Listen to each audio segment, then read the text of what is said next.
you want to learn how to do a fatigue wall bounce. That's a fatigue wall bounce. Okay.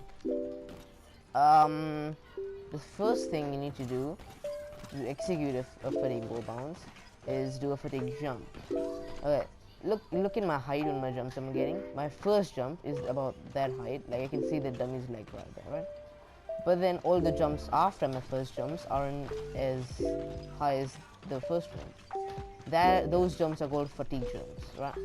And then once you are in that fatigue state doing those fatigue jumps, you can just do one jump with the forward input towards the wall you want to wall jump off, and you'll get the fatigue jump. So this is a very good way to chain some wall bounces, as you can see in the screen right now. You can chain these, making it almost impossible to crash. Need to hold a forward input when you're doing the fatigue wall bounce. Like when you're doing a fatigue jump, you might just get stuck in this animation because like you need to have a forward input and then you just forget to do that. It happened to me a lot of times when I let go of my joystick very quickly before I do the fatigue jump. Now I'm just gonna be stuck in that animation and won't get fatigue wall bounce. So make sure to hold a forward input after you do the jump. Like hold it when you do the jump, and as soon as you hit the wall, you need to hold a back input or a directional input away from the wall that you're facing. That will make your wall bounce way more consistent and helps me out all the time. Yeah, right. A normal wall bounce would look something like this. Right? That's a normal wall bounce. But then a normal wall bounce like takes too much space. Like I went from here all the way from here What do you think is over here? I had to slide from here to here just to get that movement. I need that much, about that much space to initiate my slide and convert it into a wall bounce, right? But then with the fatigue wall bounce, you don't need any of that space. You can just do it right here, and then that's pretty good because it's pretty quick and doesn't need that much space to execute, which is my favorite. That's my favorite part about it. Okay, the favorite thing about this is that you can also do it off of slide, kind of like a slide. Imagine the wall's all the way there, and then you like hiding over here, right? You can't really do a slide jump because it's gonna be too far. I can't really get a wall jump off that because it's too far. You can do the same thing with a normal, just do that.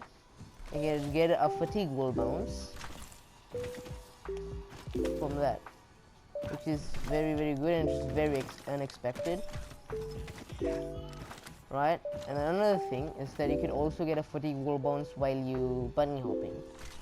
I'm bunny hopping right now. My first jump was just a normal jump, right? That's the jump which you use to get a normal wall bounce off. That's the jump which you get a normal wall bounce off. But then the jumps after your first jump are in your fatigue state.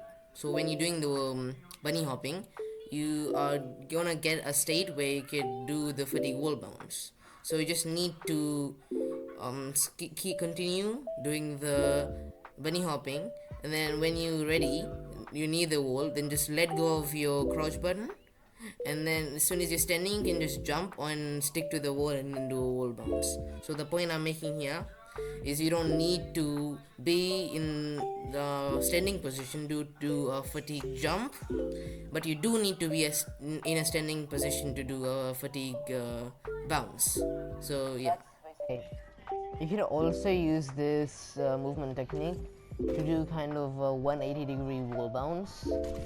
In PC, you could just do a normal slide jump and then tap straight into a wall bounce, but then you can't really do that on console, right? You could either use ghost strafing to do this. That's not really going to be covered in this video. But then the method which I found could be that you do the 180-degree wall bounce with fatigue jump. Okay, just slide into it. Right. Just slide into it and then do a fatigue wall bounce from there. Right. As soon as you land, just go to the wall behind you and do that. Make sure you're holding a directional input towards the wall, or else it might mess you up. Yeah, it might do something like that. That's basically it to the tutorial of the video. Hopefully you learned something new from it. Please make sure to just like and subscribe when you're leaving me out. Here's a small section which I made through my funny moments which I had while gaming. So yeah, hope you enjoy.